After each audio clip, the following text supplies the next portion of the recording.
Hi, Cail. How Hi. big were those two kills on the 5-on-3s on those three consecutive penalties for your team at the end of the third period there, still playing into a 3-2 lead?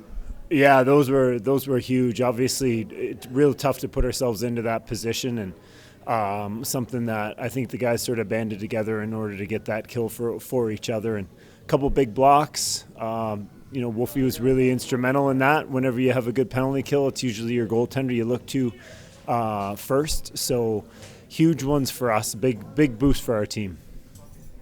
Thanks, Cail.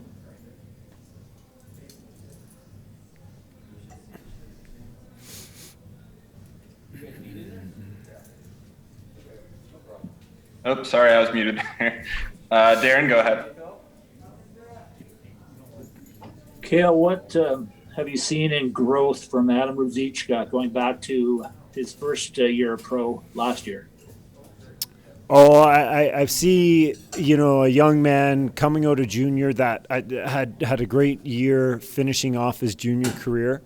And, he had showed flashes at the beginning of last year, but it was a slow process like most young men coming out being, just fresh out of junior and only 20. So he started to build some momentum over the time. And then in March, by the time we were winding our season down, he was really starting to be instrumental and starting to play more of a top six role, winning faceoffs and becoming both a solid PP and PK guy. And now you can see over these last couple of games, he's starting to come tonight, and he's a big centerman that can skate, that has tools, that has strength, and he's got that ability to dominate games, and he's going to keep finding it here, and we just have to make sure that he brings it every night. Well, it's going to be a question that I'll ask him, but that going to the Flame summer camp in August, how much do you think that kind of contributed to kind of some swagger coming into this year? I think it contributed. I think he had a good off season. He's naturally a big body and strong, and I think that over the course of these COVID times, he took advantage of his opportunity to keep building on that frame, and at the same time, he's maintained that skill level in terms of gaining strength, but maintaining his touch. So what a great combination there. So that's a real positive. I think the summer helped him too. Mike, go ahead. Cail, what did you see Dustin Wolfe do differently tonight than what he showed in the opening day performance?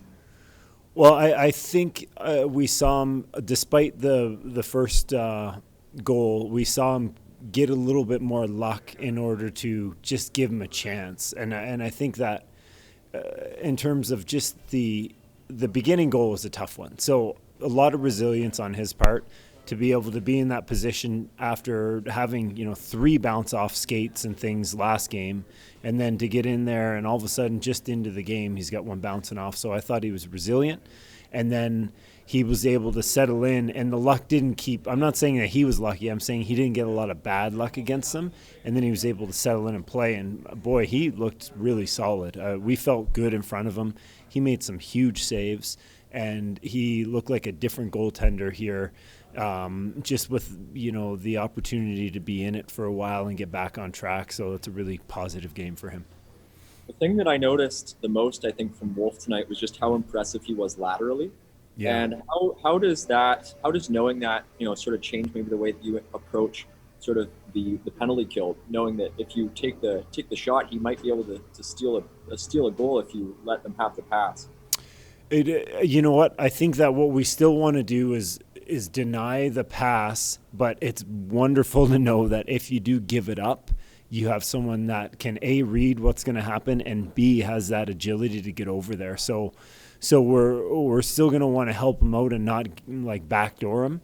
But boy, knowing as a penalty killer that if the wheels fall off, you have someone that can get to that far post and maybe get a toe on something like he did tonight a couple times. That's a comforting feeling. So it gives you a little more confidence to be aggressive and maybe try to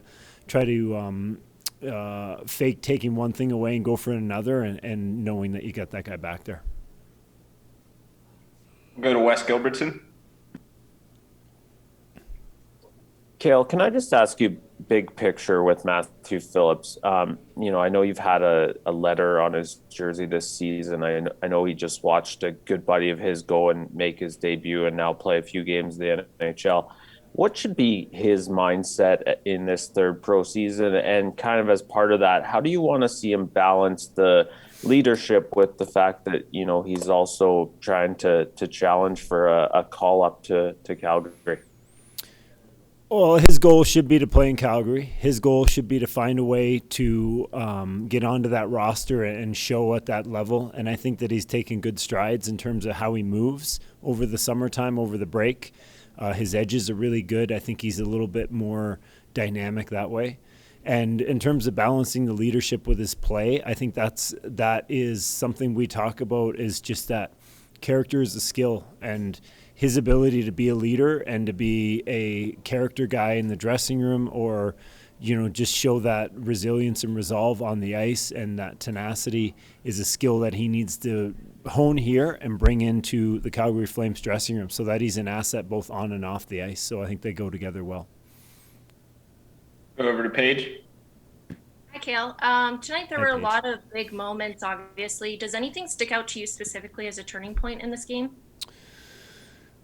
No, I think that the course of the building momentum that Toronto had, and the way that on a couple of big chances, the way that Dustin Wolfe was able to just come up with miraculous saves, I think just fed into our team. So by the time we did get to the 5-on-3, we felt like we were in a situation that wasn't great, but we had a real solid backstop going on. So we knew that we could get through that situation. So I'd say the big moment was as Toronto put that push on, and a couple of those big saves were something that just, fueled our team's psyche.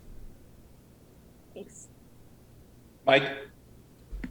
Cail, 4 of your first-year guys picked up their first career points tonight. You got Pullman, Zary, Peterson, and Mackey. Which of their games stood out most positively to you tonight? I think I like the compete of Peterson tonight. I think that, and I think Mackey had an improved game too. I think that those guys, we needed them to be good, and we needed everyone to be good again tonight. And I think that when you look at Peterson and just his ability to be tenacious on pucks, and I think Mackey around our net was solid. That was something that was important for us. We gave up a lot of chances in the previous game that were not a lot in volume, but some were pretty high danger, and we did a better job around our net. Mackey was part of that process with our D. And your captain Alex scores the game winner tonight. And can you just elaborate on why you gave him that letter and how big he was tonight too?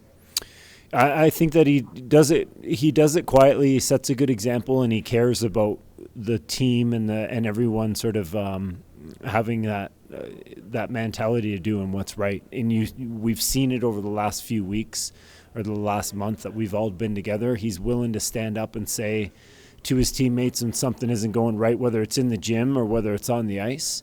And he doesn't do it in a way that is, grandstanding in any form. He just believes in it. So he's pretty authentic that way. And so to see him go out and fuel the power play in that respect, it was a nice goal. Obviously a big goal for us too to extend a little bit. And so I think Alex has done a good job that way. Quietly, just sort of solid and always there.